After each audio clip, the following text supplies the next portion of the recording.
Na sexta-feira, 28 de fevereiro, Washington se preparava para um encontro que prometia ser decisivo. O presidente da Ucrânia, Volodymyr Zelensky, desembarcava nos Estados Unidos com um objetivo claro: assegurar apoio contínuo contra a agressão russa e firmar um acordo estratégico sobre direitos minerais. Para Kiev, essa reunião poderia consolidar a aliança com os Estados Unidos e reforçar sua posição frente às ameaças de Moscou.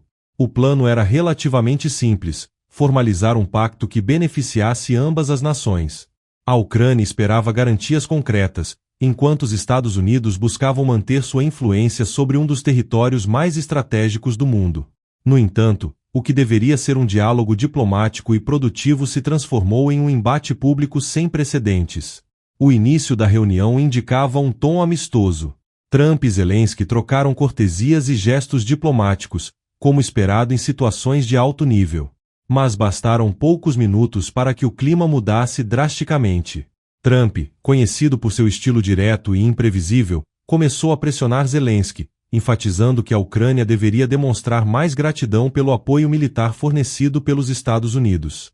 Se não fosse pelo equipamento militar americano, a Ucrânia teria perdido essa guerra em semanas, declarou Trump. Zelensky, por sua vez, limitou-se a acenar com a cabeça em sinal de confirmação, evitando um confronto direto naquele momento. Mas Trump não parou por ali. O presidente americano continuou reforçando sua posição, alertando que a Ucrânia se encontrava em uma posição de negociação frágil e sugerindo que Zelensky estava, na verdade, conduzindo os Estados Unidos a um impasse que poderia levar a uma terceira guerra mundial. O presidente ucraniano então decidiu intervir, expressando seu ceticismo diante das palavras de Trump. Zelensky lembrou que Moscou já havia violado diversos acordos no passado e que qualquer solução deveria vir acompanhada de garantias de segurança concretas para evitar novos ataques russos. Seu posicionamento direto tensionou ainda mais o ambiente, e a conversa diplomática rapidamente deu lugar a um confronto verbal aberto. À medida que a reunião avançava, o clima na Casa Branca se tornava cada vez mais tenso. Trump, impaciente, insistia que Zelensky deveria aceitar negociações de paz nos termos que ele considerava adequados. Tenho um bom relacionamento com Putin, declarou o presidente americano, sugerindo que o líder russo honraria um eventual acordo. Mas Zelensky não se convenceu. Ele interveio de imediato, lembrando que Moscou já havia violado inúmeros tratados e que confiar em Putin sem garantias concretas seria um erro fatal. A posição firme do líder ucraniano irritou Trump, que então passou a adotar um tom ainda mais agressivo. Foi nesse momento que o vice-presidente dos Estados Unidos, J.D. Vance, decidiu intervir. Ele acusou Zelensky de ser desrespeitoso ao pressionar publicamente por mais apoio militar e insinuou que suas constantes viagens ao exterior não passavam de uma estratégia de propaganda. O presidente Trump está tentando acabar com essa guerra, declarou Vance. Você deveria estar agradecendo a ele, não cobrando mais. Zelensky respondeu de imediato: eu agradeci. Inclusive hoje, no Senado. A partir daí, a reunião perdeu qualquer resquício de formalidade diplomática. Trump e Vance, unidos, passaram a encurralar Zelensky, fazendo questão de enfatizar a dependência da Ucrânia em relação aos Estados Unidos. Trump chegou a declarar que seu país já havia enviado cerca de 350 bilhões de dólares em ajuda militar, um número que, na verdade, já havia sido desmentido pelo próprio Congresso. O embate atingiu seu ápice quando Vance ironizou a resistência ucraniana, insinuando que o país já não tinha mais homens para lutar.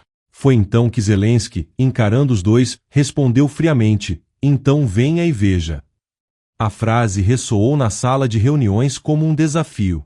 O líder ucraniano não estava disposto a se curvar às pressões americanas, e naquele momento, a tensão já era quase palpável.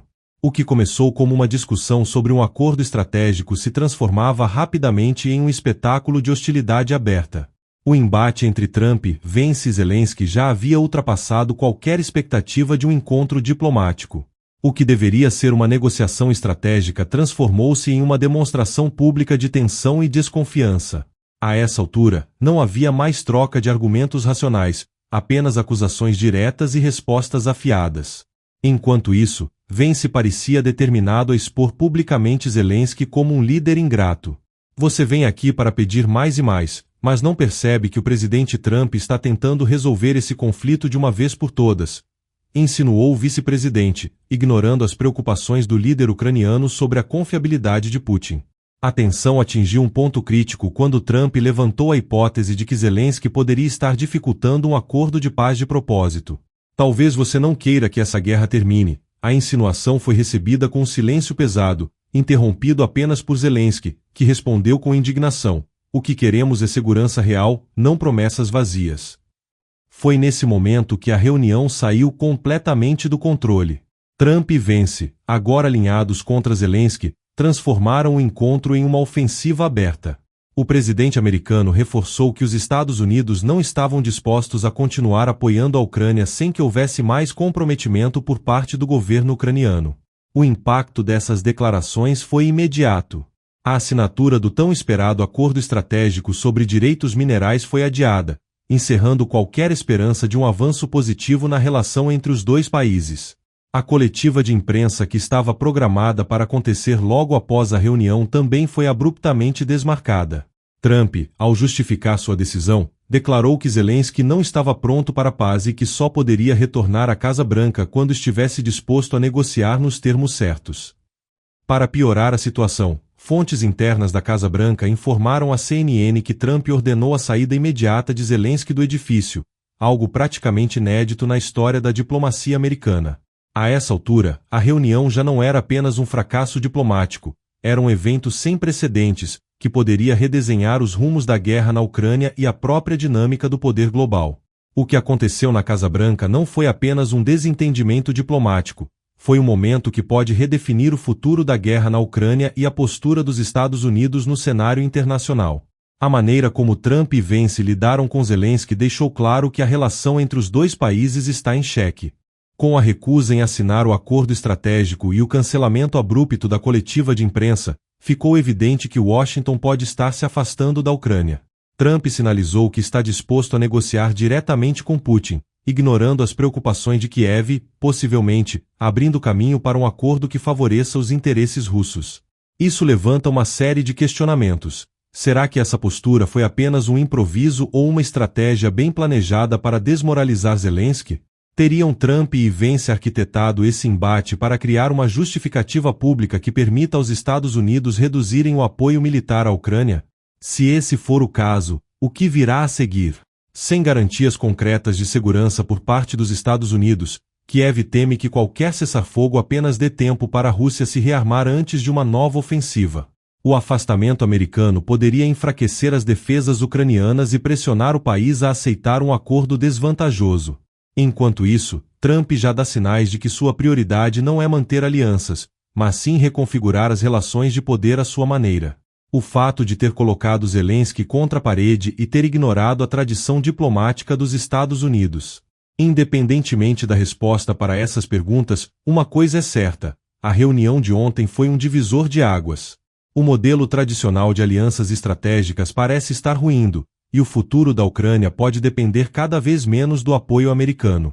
O que essa mudança significa para o equilíbrio global de poder? E quais serão as próximas jogadas de Trump, Putin e Zelensky? Deixe sua opinião abaixo, e não se esqueça de se inscrever no nosso canal. Obrigado por assistir.